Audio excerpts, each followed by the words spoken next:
16 दिसंबर की तारीख आते ही हर भारतीय को वर्ष 1971 याद आ जाता है। यह वही दिन है जब भारत ने पाकिस्तान को युद्ध में धूल चटा दी थी। 3 दिसंबर को पाकिस्तान ने भारत के 11 एयरफील्ड्स पर हमला किया था। युद्ध भले ही पाकिस्तान ने शुरू किया, लेकिन इसका अंत भारत ने किया।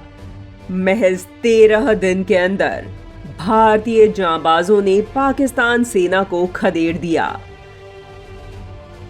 युद्ध भले ही 1971 में लड़ा गया, पर इसकी शुरुआत हुई थी 1970 इस्लामाबाद के आम चुनाव से। 7 दिसंबर 1970 दिन था सोमवार। पाकिस्तान में 300 सीटों पर संसदीय चुनाव हुआ। कहा जाता है कि यह पाकिस्तान के इतिहास का सबसे निष्पक्ष चुनाव था। पाकिस्तान की भौगोलिक और सामाजिक स्थिति बहुत विचित्र थी। पाकिस्तान के 2 हिस्से थे, पूर्वी पाकिस्तान और पश्चिमी पाकिस्तान। दोनों के बीच करीब 1500 किलोमीटर की दूरी थी। बीच में भारत था। पाकिस्तान के इन 2 भागों में सिर्फ धर्म की ही समानता थी। भाषा, संस्कृति और खान पान की भारी विषमता थी। पश्चिमी पाकिस्तान में उर्दू, पंजाबी और सिंधी बोलने वालों की अधिकता थी, तो पूर्वी पाकिस्तान में सिर्फ बंगाली बोलने वाले लोग थे। नेशनल असेंबली की 300 सीटों में से 162 सीटें पूर्व पाकिस्तान में थीं और 138 सीटें पश्चिमी पाकिस्तान में थीं। 13 सीटें महिलाओं के लिए रिजर्व थीं, 7 पूर्वी पाकिस्तान में और 6 पश्चिमी पाकिस्तान में।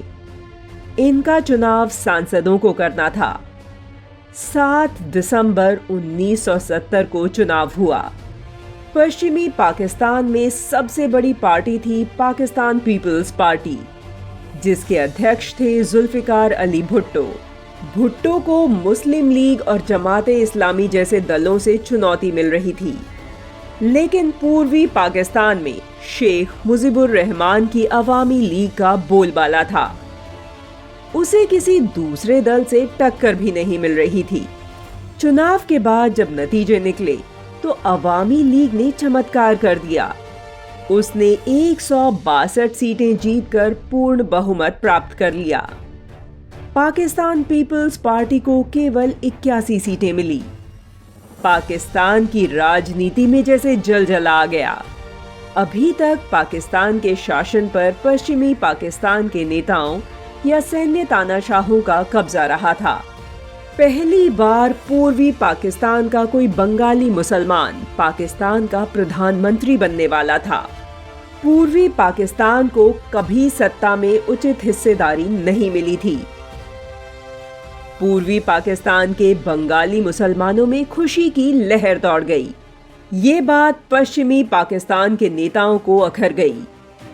उस समय पाकिस्तान के राष्ट्रपति जनरल यहिया खान थे। यहिया खान और जुल्फिकार अली भुट्टो शेख मुजीबुर रहमान को सत्ता सौंपने को राजी नहीं थे। उन्हें ये बिल्कुल बर्दाश्त न था कि कोई बंगाली इस्लामाबाद में बैठकर उन पर शासन करे। उनके इशारों पर शेख मुजीबुर रहमान को प्रधानमंत्री बनाने में अड़चन डाली जाने लगी, तो पूर्वी पाकिस्तान में इसका विरोध होने लगा। बंगाली मुसलमान पश्चिमी पाकिस्तान की सत्ता के खिलाफ भड़क गए। गृह युद्ध की स्थिति पैदा हो गई। पूर्वी पाकिस्तान की आजादी के नारे गूंजने लगे। 1971 के शुरुआती 3 महीने बहुत उथल-पुथल वाले रहे। इस बीच पाकिस्तान के राष्ट्रपति जनरल यहिया खान ने पूर्वी पाकिस्तान की स्थिति को संभालने के लिए जनरल टिक्का खान को ढाका भेज दिया। जनरल टिक्का खान जब ढाका आए तो उन्होंने अर्ध सैनिक बल के रूप में अल बदल संगठन को खड़ा किया। इसमें उर्दू बोलने वाले युवा थे जो बंगालियों के विरोधी थे।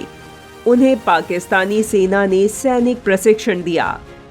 इस तरह एक संगठन खड़ा किया जिन्हें रजाकर कहा गया। उन्हें सैनिक क्षमता से लैस किया गया। रजाकर और अल बदर के लोग बांग्लादेश में ही रहते थे, जो बंगालियों की आज़ादी के खिलाफ थे।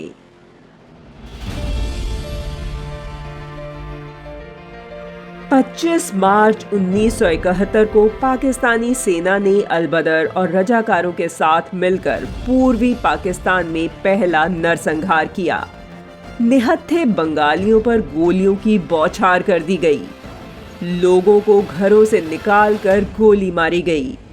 रजाकारों ने हिंदू और बंगाली महिलाओं से जगह जगह बलात्कार किए। रजाकर और अल बदर के सदस्य गांव-गांव, शहर-शहर घूमकर यह पता लगाते कि कहां पूर्वी पाकिस्तान की आज़ादी के लिए गतिविधियां चल रही हैं। इस जानकारी के बाद पाकिस्तानी सेना वहां भयानक रक्तपात करती। बंगाली भाषी पाकिस्तानियों पर होने वाले अत्याचारों से मुक्ति और अपनी बहन बेटियों की रजाकरों से सुरक्षा के लिए तथा पाकिस्तानी सेना को जवाब देने के लिए बांग्लादेश के साहसी नौजवानों ने मुक्ति वाहिनी का गठन किया। इस दौरान हुई हिंसक गतिविधियों से पूर्वी पाकिस्तान में कत्लेआम मच गया।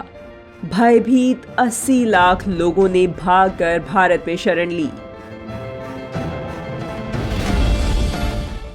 इस पाकिस्तान संयोजित नरसंहार में करीब 30 लाख लोग मारे गए थे।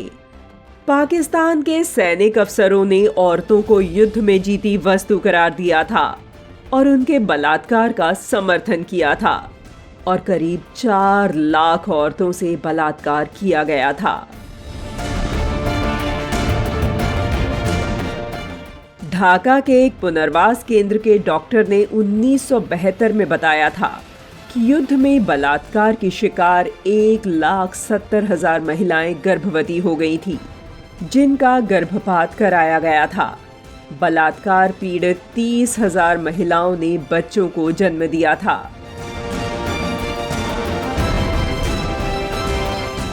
पूर्वी पाकिस्तान की आज़ादी की लड़ाई 16 दिसंबर तक चली।